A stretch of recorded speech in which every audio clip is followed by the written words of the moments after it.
बिस्मिल्लाहिर्रहमानिर्रहीम। अस्सलाम वालेकुम फ्रेंड्स, मेरे इस यूट्यूब चैनल लाइव स्टॉक में तहे दिल से आप सभी को वेलकम करता हूं। दोस्तों, इस वक्त मैं मौजूद Sindh livestock Hyderabad export 2021 में मौजूद हूं। मैं अभी जो बेफालो दिखा रहा हूं वो अभी नुमाइश में आई हुई हैं, जावेद लगारी की हैं, जो डिस्ट्रिक्ट लहार की हैं। बहुत ही प्यारी हैं, बहुत ही नायाब भैंसें हैं। ये 200 जत नस्ल की हैं, आप देख सकते हैं।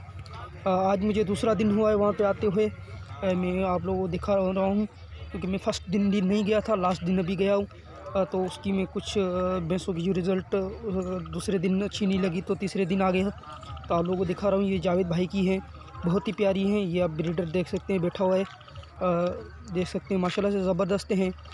उससे आप लोगों से मेरी यही रिक्वेस्ट है कि अगर आप मेरे चैनल पर नए हैं तो चैनल को सब्सक्राइब करें, बेल के आइकन को प्रेस करें ताकि ऐसी वीडियो से बर वक्त आगा रहें। और मेरी वीडियो भी पसंद आए तो वीडियो को लाइक शेयर कमेंट ज़रूर करें। दोस्तों, ये आज आखिरी दिन था सिंध लाइव स्टॉक एक्सपो का हैदराबाद में। तो आज के लिए इतना ही, मिलते नेक्स्ट वीडियो पर। अल्लाह हाफिज़, टेक केयर।